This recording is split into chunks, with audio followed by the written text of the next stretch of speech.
BNP যে 1 কোটি employment সৃষ্টির কথা বলছেন, it is not a political statement, I can assure you.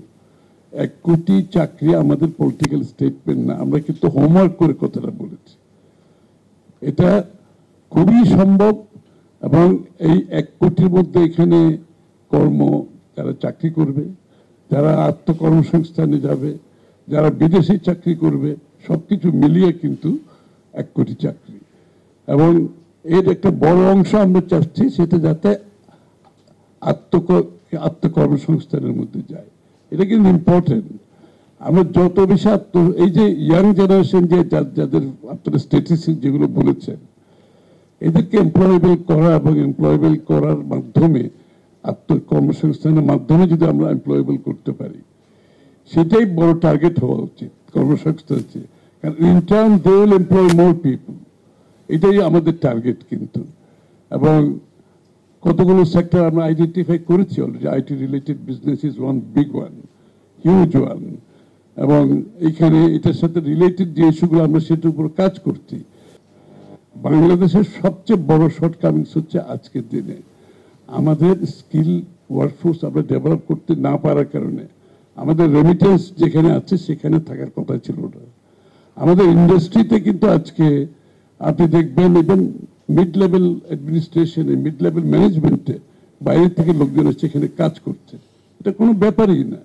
R skill যে জবগুলো, এগুলো তো বাইরে থেকে আসছে। শ্রীলঙ্কা থেকে বাংলাদেশে লোকজন এসে চাকরি করছে, পার্শ্ববর্তী দেশ ভারত থেকে তো আছেই, একটা বিরাট অংশ এখানে কাজ করে যাচ্ছে। অথচ এই স্কিলগুলো এমন কোনো স্কিল না যেটার জন্য আমাদেরকে বাইরে থেকে লোক আনতে হবে। তো এই জন্য আমি মনে করি আগামী দিনে আমাদের যে স্কিল ডেভেলপমেন্টের উপরে আমাদের, বিশেষ করে আমাদের দলের কথা আমি বলছি, তারেক রহমান সাহেবের যে ভিশন 1 কোটি জব 18 মাসে, এটার জন্য আমাদের প্রস্তুতি আছে। কিন্তু এখানে সব স্টেক হোল্ডারদেরকে তাদের রোল প্লে করতে হবে।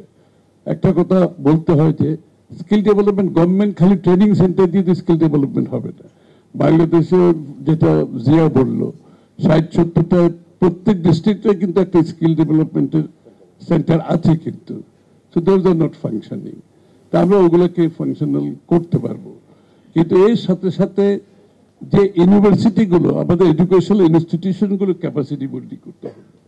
ইউনিভার্সিটির সাথে ইন্ডাস্ট্রির একটা সম্পর্ক থাকতে হবে, যেটা বাংলাদেশে টোটালি অ্যাবসেন্ট। আপনি Silicon Valley grow out of industry, আর সিলিকন ভ্যালির সাথে তাদের একটা কম্বাইন্ড একটা এফোর্টের মাধ্যমে উঠে আসছে। বাংলাদেশে এই কাজটা আমরা করতে পারি নাই। আমাদের ইন্ডাস্ট্রির সাথে ইউনিভার্সিটির যে একটা অ্যালাইনমেন্টের দরকার আছে এই কাজগুলোতে। মোস্ট অফ দ্য ইন্ডাস্ট্রি কিন্তু এগুলো ইউনিভার্সিটিতে আউটসোর্স করে দেয়। ওরা রিসার্চ করে, ওরা স্কিল ডেভেলপমেন্ট প্রোগ্রাম নিয়ে আসে এবং এগুলো ইন্ডাস্ট্রি ক্যারি আউট করে। বাংলাদেশে তো আমাদের এই কাজটা আমাদেরকে করতে হবে আমাদেরকে। এবং স্কিল ডেভেলপমেন্টের একটা সাথে আমি একটা জিনিস রিলেট করতে চাই, যে এই যে আমি কিছু আজকে সকালে ওয়ার্ল্ড ভিশনের একটা প্রোগ্রামে ছিলাম তাদের ইয়ুথ ডেভেলপমেন্টের উপরে। আমাদের একটা বড় প্ল্যান আছে আমাদের ক্রিয়েটিভ ইন্ডাস্ট্রির মাধ্যমে আমাদের দেশের আর্টিজানস, গ্রামীণগঞ্জে যারা আছে, যারা কুমার থেকে তাঁতি থেকে শুরু করে, it is a huge economic force. কিন্তু এটাকে আমরা মনিটাইজ করতে পারি না। এদেরকে আমরা কোনো সাপোর্ট দিতে পারি নাই, স্কিল সাপোর্ট দিতে পারি নাই, এদেরকে আমরা ফাইন্যান্সিয়াল সাপোর্ট দিতে পারি নাই, এদেরকে আমরা ডিজাইনিং সাপোর্ট দিতে পারি নাই, এদেরকে আমরা ব্র্যান্ডিং সাপোর্ট দিতে পারি নাই। And platform for sales like Amazon and Alibaba, a platform. So this is the thing that এই যে স্কিল ডেভেলপমেন্ট পার্ট হিসাবে এই কাজগুলো আমাদেরকে করতে হবে। একটা মনিটাইজ করতে গেলে একটা 5 টাকা 10 টাকার product can be sold nationally and internationally 10 times more. 10 টাকার প্রোডাক্ট কিন্তু 100 টাকা 200 টাকায় বিক্রি করা যাচ্ছে সারা দুনিয়াতে। আর এই সমস্ত হাতের যে কাজগুলো করে এগুলো এমনি একটা ইন্টারন্যাশনাল প্রাইস আছে, বাট এটার জন্য আপনাকে এদের স্কিলিং এর দরকার, ডিজাইনিং এর দরকার, ব্র্যান্ডিং এর দরকার এবং সেলস প্ল্যাটফর্মের দরকার। This all have to be provided. Transportation সিস্টেমের দরকার, আমাদের এয়ার ফ্রেইটের যে ল্যাকিংগুলো আছে। So it's a holistic approach. তো এটা এই ইকোনমিতে খালি industry manufacturing is not an economy.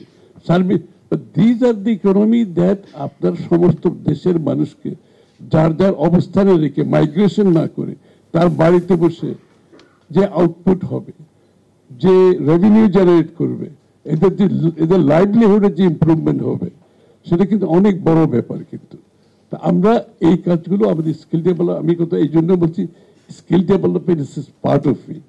এই লোকগুলোকে আমরা কিছু স্কিল ডেভেলপমেন্ট করতে পারলে, তার প্রোডাক্ট ডিজাইন দিতে পারলে, তাকে আমরা ব্র্যান্ডিং, তার আমি একটা এক্সাম্পল সবসময় দিই যে আমাদের দেশে যে অনেকগুলো পেইন্ট আর্টিস্ট কিন্তু পেইন্ট, আমাদের ইয়াং পেইন্টার অনেক আছে। আমার কাছে একজন ভদ্রলোক চট্টগ্রাম হিল ট্র্যাক্সের আসছে, চাকমা, সে একটা ওর নিজের কাজে আসছে। তো আমাকে বলছে, স্যার আমি কিন্তু আমার পেইন্টিংও করি। তাই বললাম তুমি পেইন্টিং দুটো নিয়ে আসো তো আমি দেখি।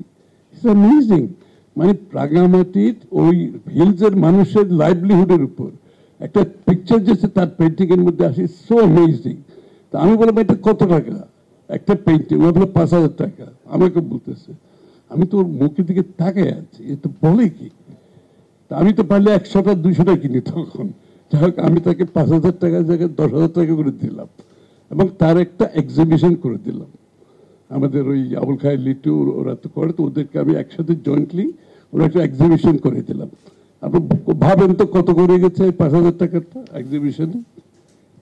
50 থেকে 1 লক্ষ টাকা এক একটা পেইন্টিং গেছে। It's monetization. আমি এক্সাম্পলটা এই জন্য দিলাম, প্রত্যেকটা প্রোডাক্ট যেগুলো আমাদের সাধারণ মানুষের গ্রামে গঞ্জে করছে, এগুলোর মনিটাইজেশন স্কিল ডেভেলপমেন্টের মাধ্যমে, ব্র্যান্ডিং এর মাধ্যমে, এদেরকে ইনপুট ক্রেডিট সাপোর্টের মাধ্যমে হিউজ ইকোনমি কিন্তু এখানে পড়ে আছে। কিন্তু প্রত্যেক কিছুর ক্ষেত্রে আমাদের যে মিউজিক আছে, আমাদের ফ্যাশন আছে, আমাদের ফ্যাশন বাংলাদেশে যে কত ফ্যাশন ডিজাইনার আছে, আমি নিজেও যে কোনো ইয়াং ছেলে মেয়ের সাথে দেখলে আপনি কি করবেন বলে আমি ফ্যাশন ডিজাইনার। আমি তো বলি বাংলাদেশে এত ফ্যাশন ডিজাইনার, কিন্তু আমরা কেন গ্লোবাল ব্র্যান্ডিং এ যেতে পারতেছি না? তাই গ্লোবাল সাহেব ওই দিন বলতেছিল, তোমরাও ছিল বোধহয়, মেহেদিও ছিল বোধহয়, যে রিনা লতিফ একটা আমাদের দোকান আছে না, পাঞ্জাবির দোকান, বিউটিফুল পাঞ্জাবি, আমি ওখান থেকে কিনি, অনেক দাম কিন্তু ভেরি এক্সপেন্সিভ। বেশি দাম বলে আমি কিনি না, কিন্তু আমি অনেকগুলো গিফট পাই ওখান থেকে। তা ওইগুলো গিফট পেয়ে আমার খুশি লাগে। তো উনি বলতেছেন রিনা লতিফের ওনাকে কেউ গিফট দিয়েছেন লন্ডনে হয়তো, বলে এই পাঞ্জাবি তো এই যে পাকিস্তানেরা, ইন্ডিয়ান ডিজাইনাররা লন্ডনে এইগুলো আউটলেট করে ওদের design shop, the amount of money they are making and marketing, বাংলাদেশে তো কেউ করছে না। চল রিনারতি ওয়াল, they can easily open up. এই জন্য আমরা বলছি যে এই যে monetization of economy through skill, through branding, through other support is so very important. আমাদের বিশাল একটা শক্তি। আমাদের মিউজিককে আমরা মেইন স্ট্রিম করিনি এখনো, সব হারিয়ে যাচ্ছে। আপনার আমাদের গ্রামে বাওয়াইয়া থেকে, পল্লীগীতি থেকে, লাল কত আমাদের শেষ নাই। আমাদের ওই বিভিন্ন, আমরা এগুলোকে মেইন স্ট্রিমিং করতে পারি না। This are soft power.